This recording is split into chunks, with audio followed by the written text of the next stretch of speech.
वीर हनुमान जी प्रभु श्री राम के प्रिय भक्त हैं। हनुमान जी की कोमल भक्ति को दर्शाने के लिए माता सीता और प्रभु श्री राम ने एक लीला रची। अयोध्या नगरी में श्री राम जी का राज तिलक हो चुका था और पूरा दरबार भव्य आभा से चमक रहा था। राम जी की तीनों माताएं कौशल्या, माता कैकेयी और माता सुमित्रा अपने अपने सिंहासन पर विराजमान थीं। राज सिंहासन पर प्रभु श्री राम और माता सीता बैठे हुए थे। सभी देवता, ऋषि मुनि, वानर और अयोध्यावासी वहां उपस्थित थे। पूरे दरबार में जय श्री राम, जय सिया राम का नारा गूंज रहा था।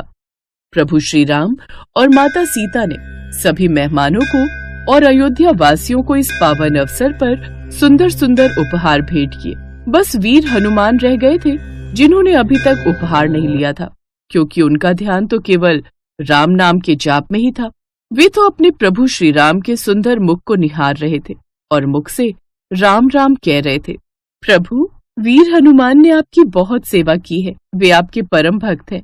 आज मैं इस अवसर पर हनुमान को भी उपहार देना चाहती हूँ। क्यों नहीं जानकी, अवश्य दो। हनुमान, इधर आओ। आज्ञा प्रभु। हनुमान, आज सभा में उपस्थित सभी अतिथियों को उपहार भेंट किए गए हैं। केवल तुम ही रह गए हो जिसे उपहार मिलना शेष है। उपहार? हाँ हनुमान, उपहार। आज प्रभु श्री राम के लिए और हम सभी के लिए इतना बड़ा दिन है। प्रभु श्री राम अपनी खुशी सभी के साथ बांट रहे हैं, सभी को उपहार दे रहे हैं, तो हम तुम्हें उपहार दिए बिना कैसे रह सकते हैं हनुमान। माता सीता मुस्कुराई और उन्होंने अपने गले से एक सुंदर माला उतारी और राम जी के हाथों में दी। प्रभु, मेरी ये माला आप भेंट स्वरूप हनुमान को दे दीजिए। हनुमान, ये माला तुम्हारी माता सीता की है। सीता अपनी माला तुम्हें भेंट देना चाहती है। ये लो, इसे अपने गले में धारण करो। सभा में उपस्थित सभी अतिथि हैरान थे कि माता सीता ने स्वयं पहनी हुई माला हनुमान को भेंट कर दी। सब हनुमान जी को बहुत भाग्यशाली मानते हैं। हनुमान जी ने हाथ जोड़कर माला को ग्रहण किया और उसे निहारने लगे। सभी अतिथि प्रतीक्षा में थे कि हनुमान माला को गले में पहने, पर हनुमान जी माला को गले में पहनने की जगह उस माला को उलट पुलट करके देख रहे थे। क्या हुआ हनुमान? माला को गले में धारण करो। हनुमान, माला को पहन क्यों नहीं रहे हैं? क्या कारण है? हनुमान, माता सीता की भेंट की हुई माला को तुम बार बार देख क्यों रहे हो? इसे कंठ में धारण करो, सब तुम्हें देख रहे हैं। सभा में उपस्थित सभी लोग हनुमान जी पर नजर गड़ाए हुए थे। हर कोई इसी प्रतीक्षा में था कि हनुमान जी माला को गले में पहने। अचानक हनुमान जी ने माला में से एक मोती निकाल दिया और उसे मुंह में चबाकर फेंक दिया। ये देखकर सभा में उपस्थित सभी मेहमान आश्चर्यचकित रह गए। कुछ उनमें से क्रोध में आ गए। एक एक करके हनुमान जी माला में से मोती तोड़ते और उसको मुंह में चबाकर फेंक देते। इसी प्रकार एक एक करके हनुमान जी ने सीता जी की सारी माला तोड़ दी, जिस पर लक्ष्मण क्रोधित होकर बोले, हनुमान, ये क्या अनादर है? माता सीता की दी हुई भेंट को इस प्रकार तोड़ना अनुचित है। हनुमान, तुमने उपहार में दी हुई माला तोड़ क्यों दी? माता सीता ने तो बहुत प्रेम से तुम्हें ये माला दी थी। क्या हुआ हनुमान, तुमने इस प्रकार से माला का एक एक मोती तोड़ दिया? अवश्य ही इसके पीछे कोई कारण है, तभी तुमने ऐसा किया है। सभी जानना चाहते हैं कि तुमने ऐसा क्यों किया।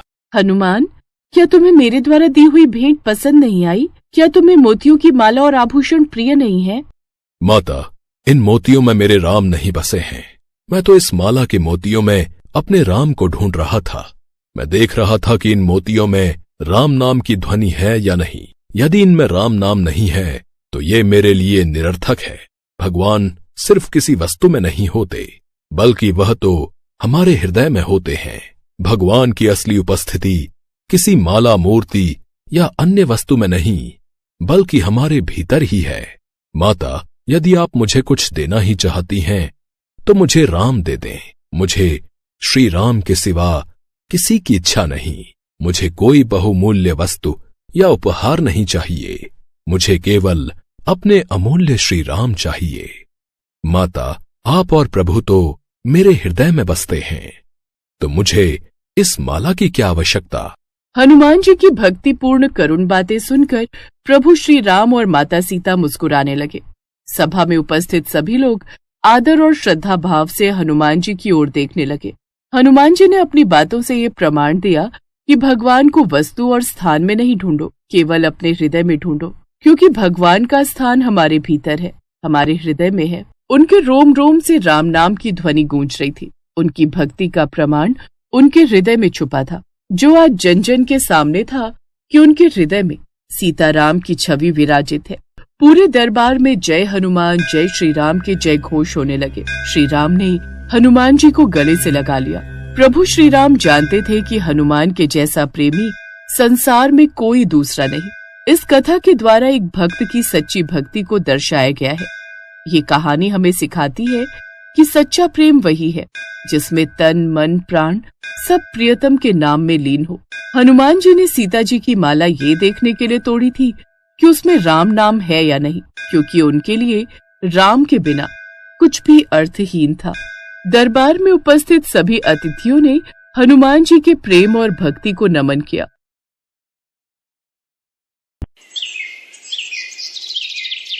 मर्यादा पुरुषोत्तम भगवान श्री राम ने जब रावण का वध करके लंका पर विजय प्राप्त की और विभीषण को लंका का राजा बना दिया, उसके पश्चात सब माता सीता के दर्शनों को व्याकुल हो रहे थे। सबका एक ही प्रश्न था कि माता पिता लंका से कब वापस लौटेंगे। जय श्री राम। हनुमंत, कैसी है सीता? प्रभु, आप पूछ रहे हैं कैसी है माता? इससे अच्छा था आप पूछते कि अभी तक वैद्य ही देह धारण किए हुए हैं। बाढ़ से घायल होकर जिस प्रकार हिरनी छटपटाती है, जल के बिना जिस प्रकार मीन व्याकुल हो जाती है, उसी प्रकार माता अपने प्राण धार के दर्शनों को व्याकुल हो रही हैं। तनिक बताइए तो प्रभु, अब माता को लाने में विलंब किस कारण हो रहा है? अब और विलंब नहीं होगा। अगर आप आज्ञा दें तो मैं अभी पवन वेग से जाकर माता को लेकर आता हूँ। नहीं हनुमंत, इतनी आतुरता, इतना उतावलापन उचित नहीं। अब लंका के राजा महाराज विभीषण है, तुम्हें उनसे इस कार्य के लिए आज्ञा लेनी होगी। प्रभु, तुम और युवराज अंगद महाराज विभीषण के साथ जाओ तथा उनकी आज्ञा से सीता को अशोक वन से मुक्त करवा कर ले आओ। जो आज्ञा अयोध्या नाथ। आइए हनुमंत, जो आज्ञा प्रभु। राम जी को ऐसा करते देख लक्ष्मण जी से रहा नहीं गया। वो देख रहे थे कि प्रभु श्री राम बहुत दुखी और व्याकुल हैं। उन्होंने तुरंत उनसे इस बारे में प्रश्न किया। भैया, आपने मुझे भाभी को लाने क्यों नहीं भेजा? आप नगर में नहीं जा सकते थे, परंतु मैं तो जा सकता था। मैं जानता हूँ आप भाभी के बिना एक एक पल किस प्रकार काट रहे हैं। उन्हें देखने के लिए आप कितने व्याकुल हैं, यह मैं अच्छी तरह से जानता हूँ। हम सब भाभी की प्रतीक्षा कर रहे हैं। इतनी कठिनाइयों के बाद आज यह शुभ घड़ी आई है कि भाभी हमारे पास लौट रही है, किंतु आप इस कार्य में विलंब क्यों कर रहे हैं? भैया, आप मुझे आज्ञा देते तो मैं शीघ्र अतिशीघ्र भाभी को लंका से ले आता। अब तो सब कुछ ठीक है महाराज, विभीषण भी हमारे साथ है। क्यों भैया, क्यों? भगवान श्री राम ने लक्ष्मण की बातों का उत्तर नहीं दिया, बस इतना ही कहा। लक्ष्मण, अग्नि का प्रबंध करना होगा। अग्नि का प्रबंध? पर क्यों भैया? सीता को अग्नि द्वार लांघकर मेरे पास आना होगा। आपके कहने का क्या तात्पर्य है भैया? भाभी को अग्नि को पार करके आना होगा? भैया, ये अत्याचार है, अन्याय है। भैया, मैं आपका अर्थ समझ गया। इसका अर्थ यह है कि माता सीता को अपनी पवित्रता का प्रमाण देने के लिए अग्नि परीक्षा देनी पड़ेगी। लक्ष्मण, उस सती को जो अपने पतिव्रत धर्म का पालन करने के लिए तीनों लोकों के विजेता रावण के सुख सुविधा और वैभव से भरे महल को छोड़कर अशोक वाटिका में सर्दी गर्मी धूप वर्षा के दुख खुले आकाश के नीचे बैठकर सहती रही। लक्ष्मण, एक राजा की पुत्री, एक चक्रवर्ती राजा की बहू होकर अपने पति के पीछे नंगे पांव वन वन भटकती रही। उसकी पूजा करने के स्थान पर उसकी परीक्षा?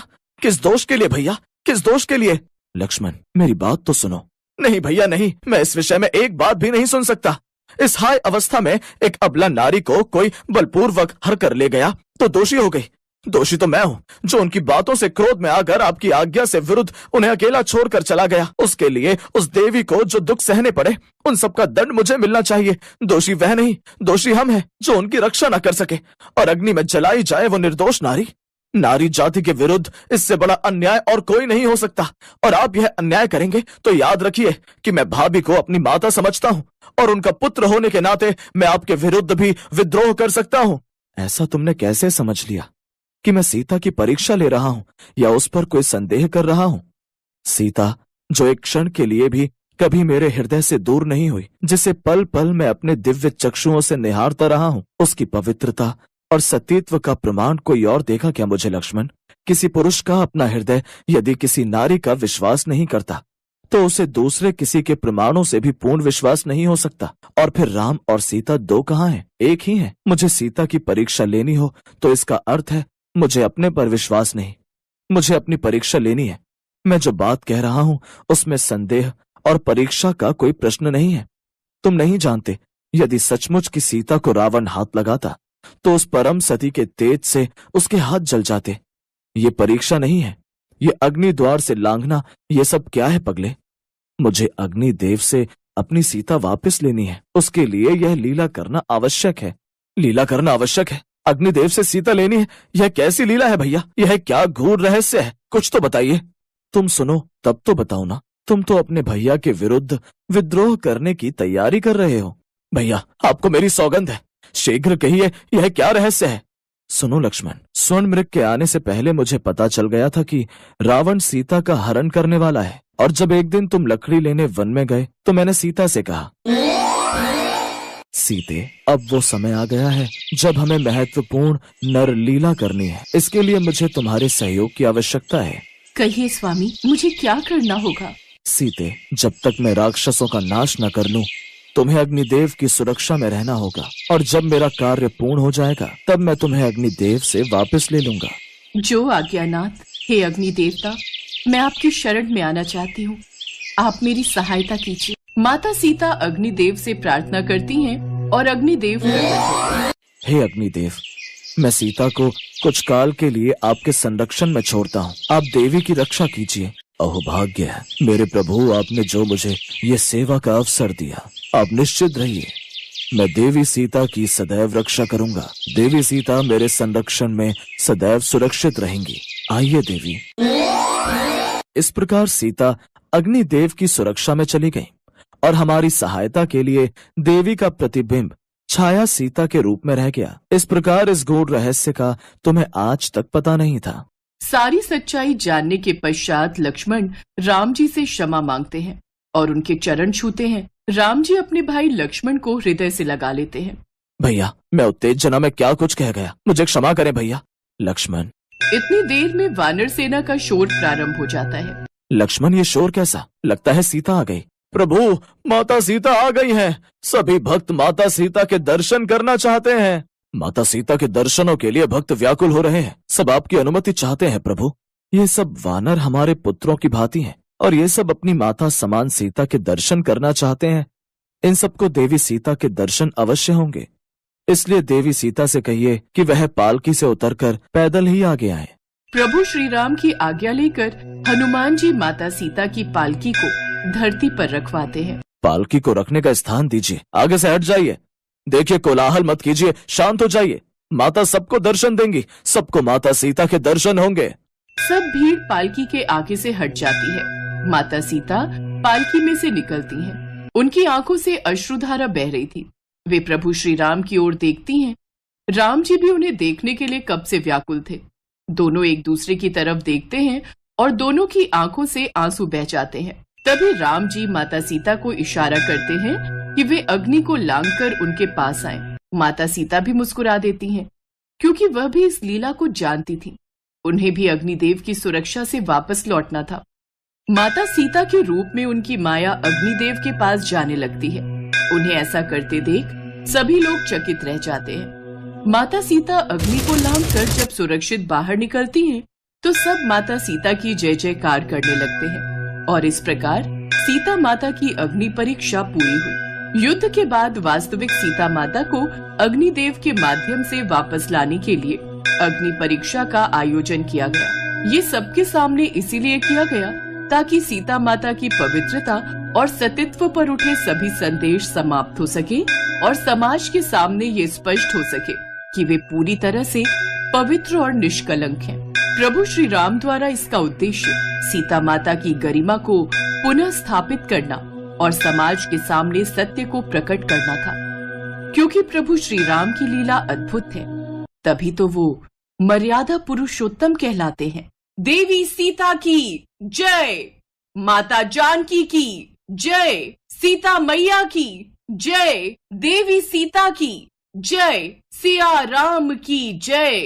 देवी सीता की जय, माता जानकी की जय, सीता मैया की जय, देवी सीता की जय, सिया राम की जय।